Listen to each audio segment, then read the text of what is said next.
नमस्कार आपण शुणुछंती ओम एफएम। भगवान श्रीकृष्णंकर 50टी बाणी शिक्षा।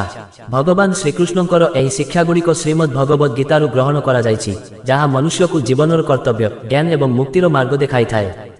कर्म एवं कर्तव्य। 1 तुमर कर्मरे तुमर अधिकार अछि, किंतु कर्मफल कदापि नुहे, तेणु फलाफल विषय चिंता नकरी कर्म कर। 2 कर्म नकरी केही क्षणे मध्य रही पारिबो नाही, कारण प्रकृतिर गुणगुड़िक द्वारा समस्ते बाध्य होई कार्य करंती। 3 जोग हेउछि कर्मरे कौशल। 4 आसक्ति को त्याग करी तुमर कर्म को ध्यान रे रखी कर। 5 आत्मविश्वासर सहित तुमर कर्तव्य कर एवं सबु किछि मोते अर्पण कर। 6 निज कर्तव्य पालन करिबारे मृत्यु हेले मध्य ताहा अन्यर कर्तव्य पालन करिबा अपेक्षा श्रेयस्कर। 7 सफलता किंबा विफलता विषय रे चिंता नकरी समान भावरे कार्य कर। 8 प्रत्येक कार्य को उत्सर्गीकृत भावरे कर, एहा ही मोर उपासना। 9 मनुष्य जो प्रकारर कर्म करे तार फल ताकू अवश्य भोग करिबाकू पड़े। 10 भल कर्म करुथिबा व्यक्ति केबे मध्य खराब फल पाए नाही। ज्ञान एवं आत्मा। 11 आत्मा को कौनसी अस्त्र काटी पारिबो नाही, निया जाली पारिबो नाही, पानी भिजाई पारिबो नाही, किंबा पवन सुखाई पारिबो नाही। 12 शरीर नश्वर किंतु आत्मा अविनाशी, शाश्वत एवं नित्य। 13 ज्ञान हेउछि समस्त शुद्ध वस्तु मध्यरे सर्वश्रेष्ठ। 14 जे ज्ञान प्राप्त करे से शीघ्र परम शांति पाई थाए। 15 ज्ञानर अभावरे लोकमाने अंधकाररे घांटी होंती।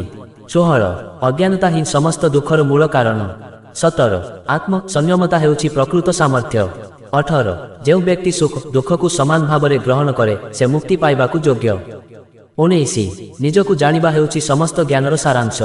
20 जे समस्त प्राणी मध्यरे मोते एवं मोठारे समस्त प्राणी को देखे से प्रकृत ज्ञानी। मन एवं संयम। 21 मन हेउछि मनुष्यर बंधु एवं मन हेउछि ही शत्रु। 22 जे मन को जय करे ता पाई मन सबुठारु भल बंधु। 23 जे मन को जय करि पारे नाही ता पाई मन शत्रु परि काम करे। 24 इंद्रिय गुड़ी को नियंत्रण करिबा द्वारा मुक्तिर मार्ग खुली जाए। 25 क्रोधरु भ्रम सृष्टि हुए, भ्रमरु स्मरण शक्ति नष्ट हुए एवं स्मरण शक्ति नष्ट हेले ज्ञानर विनाश हुए। 26 शांति पाई इच्छा एवं लोभ को त्याग करिबा आवश्यक। 27 भयमुक्त हुवंतु, कारण भय सबुठारु बड़ शत्रु। 28 अधिक खाइबा किंबा बिल्कुल न खाइबा द्वारा जोग प्राप्त हुए नाही। 29 सर्वदा निजको नियंत्रण रे रखिबा शांति आनी थाए। 30 संदेह करुथिबा व्यक्ति सुख पाए नाही। भक्ति एवं शरणागति। 31 समस्त प्रकार धर्म को त्याग करी केवल मु शरण पश, मु तुमको समस्त पापरु मुक्त करिबी।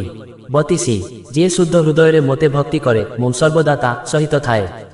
33 पत्र फूल फल बा जल जे भक्ति रे मोते अर्पण करे मु ताहा ग्रहण करे।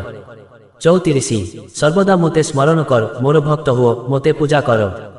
35 जो माने निरंतर मोते भल पांती मु सेमानंकु सेही ज्ञान दिए जहा मु निकटकू आनी थाए। 36 भक्ति समस्त मार्ग मध्यरे सर्वोत्तम मार्ग। 37 मु समस्त प्राणी को हृदय रे परमात्मा रूपरे अवस्थान करे। 38 जे मोते जाने से सबु किछि जानी जाए। 39 जेउठारे धर्म अछि सेठारे मु अछि। 40 समस्त प्राणी को प्रति दया भाव रख, जीवनर सत्य। 41 परिवर्तन हेउछि जगतर नियम, तुमे जाहाकू वर्तमान निजर बोली भाबुछ क्षणक परे ताहा अन्यर होई पारे। 42 जहा नष्ट हो जाइछि सेथिपाई शोक कर नाही एवं जहा आसी नाही सेथिपाई चिंता कर नाही। 43 केही केबे भी अकर्मण्य होई रही पारिबो नाही। 84 मनुष्यता रो विश्वासरु ही तैयारी, से जहा विश्वास करे से ताहा ही हुए। 45 सुख एवं दुख क्षणस्थायी, सेमाने आसंती एवं जानती, सेगुड़ी को धैर्यर सहित सहय कर।